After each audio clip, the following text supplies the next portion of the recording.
Bahaya riba. Riba dapat menghilangkan keberkahan pada harta. Allah Subhanahu wa Ta'ala menghilangkan kebaikan dari riba. Riba sesungguhnya akan membinasakan pelakunya. Sabda Rasulullah Shallallahu Alaihi Wasallam, jauhilah 7 dosa yang membinasakan. Para sahabat bertanya, wahai Rasulullah, apakah itu?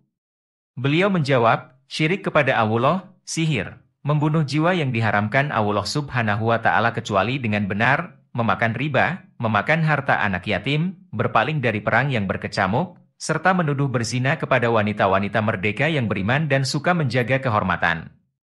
HR Al-Bukhari dan Muslim. Ayat pilihan, Quran Surat Al-Baqarah ayat ke-275. Assalamualaikum. Allahumma sholli ala Sayyidina Muhammad. Mari memulai melanjutkan pembahasan Quran Surat kedua, His 19. Ayat ke-272 hingga ayat ke-282. Aku berlindung kepada Allah dari godaan syaitan yang terkutuk. Ayat ke-272. Bukanlah kewajibanmu menjadikan mereka mendapat petunjuk, akan tetapi Allah lah yang memberi petunjuk, memberi taufik, siapa yang dikehendakinya. Dan apa saja harta yang baik yang kamu nafkahkan di jalan Allah, maka pahalanya itu untuk kamu sendiri. Dan janganlah kamu membelanjakan sesuatu melainkan karena mencari keridhaan Allah. Dan apa saja harta yang baik yang kamu nafkahkan, niscaya kamu akan diberi pahalanya dengan cukup sedang kamu sedikit pun tidak akan dianiaya, dirugikan. Ayat ke-273. Berinfaklah kepada orang-orang fakir yang terikat oleh jihad di jalan Allah, mereka tidak dapat berusaha di bumi. Orang yang tidak tahu menyangka mereka orang kaya karena memelihara diri dari minta-minta. Kamu kenal mereka dengan melihat sifat-sifatnya, mereka tidak meminta kepada orang secara mendesak.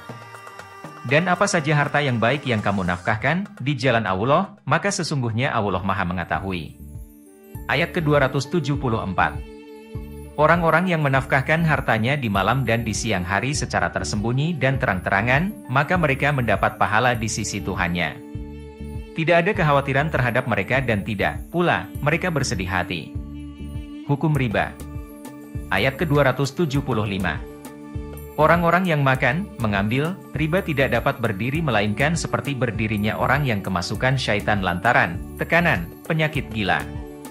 Keadaan mereka yang demikian itu, adalah disebabkan mereka berpendapat, sesungguhnya jual beli itu sama dengan riba, padahal Allah telah menghalalkan jual beli dan mengharamkan riba.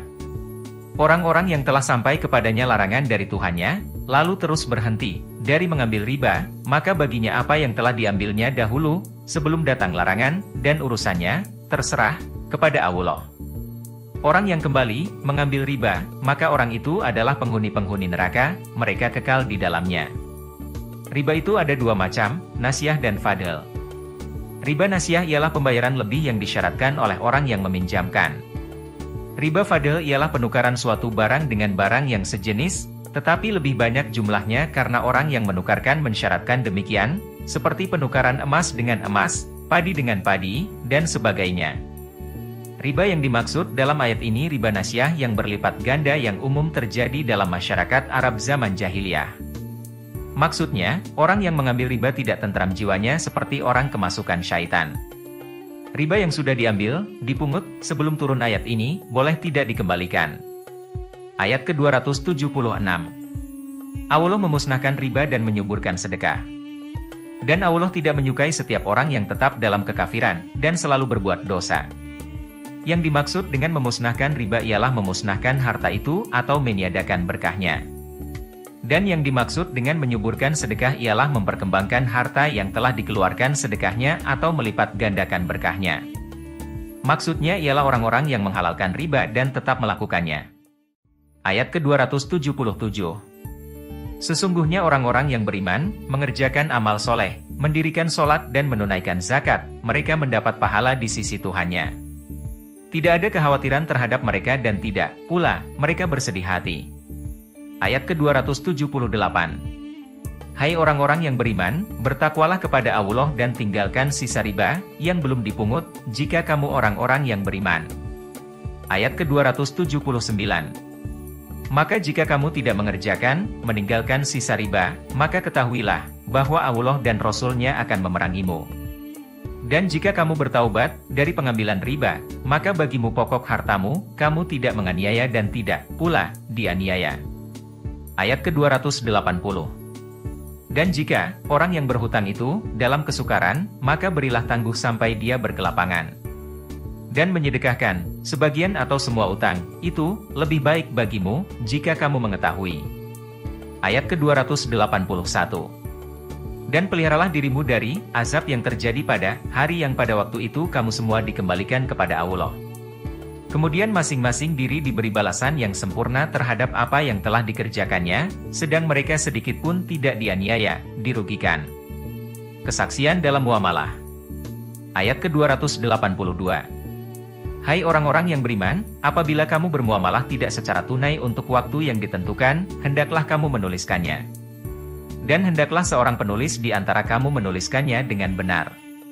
Dan janganlah penulis enggan menuliskannya sebagaimana Allah mengajarkannya, maka hendaklah ia menulis, dan hendaklah orang yang berhutang itu mengimlakan apa yang akan ditulis itu, dan hendaklah ia bertakwa kepada Allah Tuhannya, dan janganlah ia mengurangi sedikit pun daripada hutangnya. Jika yang berhutang itu orang yang lemah akalnya atau lemah keadaannya, atau dia sendiri tidak mampu mengimlakan, maka hendaklah walinya mengimlakan dengan jujur. Dan persaksikanlah dengan 2 orang saksi dari orang-orang lelaki di antaramu.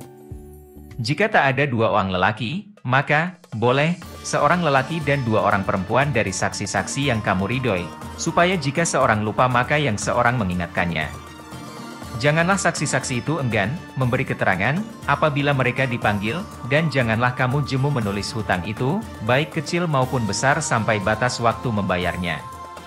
Yang demikian itu lebih adil di sisi Allah dan lebih menguatkan persaksian dan lebih dekat kepada tidak menimbulkan keraguanmu. Tulislah muamalahmu itu, kecuali jika muamalah itu perdagangan tunai yang kamu jalankan di antara kamu, maka tidak ada dosa bagi kamu jika kamu tidak menulisnya. Dan persaksikanlah apabila kamu berjual beli, dan janganlah penulis dan saksi saling sulit menyulitkan. Jika kamu lakukan yang demikian, maka sesungguhnya hal itu adalah suatu kefasikan pada dirimu. Dan bertakwalah kepada Allah, Allah mengajarmu, dan Allah Maha mengetahui segala sesuatu. Bermuamalah ialah seperti berjual beli, hutang piutang, atau sewa menyewa dan sebagainya. Shadaqallahul Azim. Maha benar Allah yang Maha Agung dengan segala firman-Nya. Sobat, ayo kita berlanjut ke ayat berikutnya.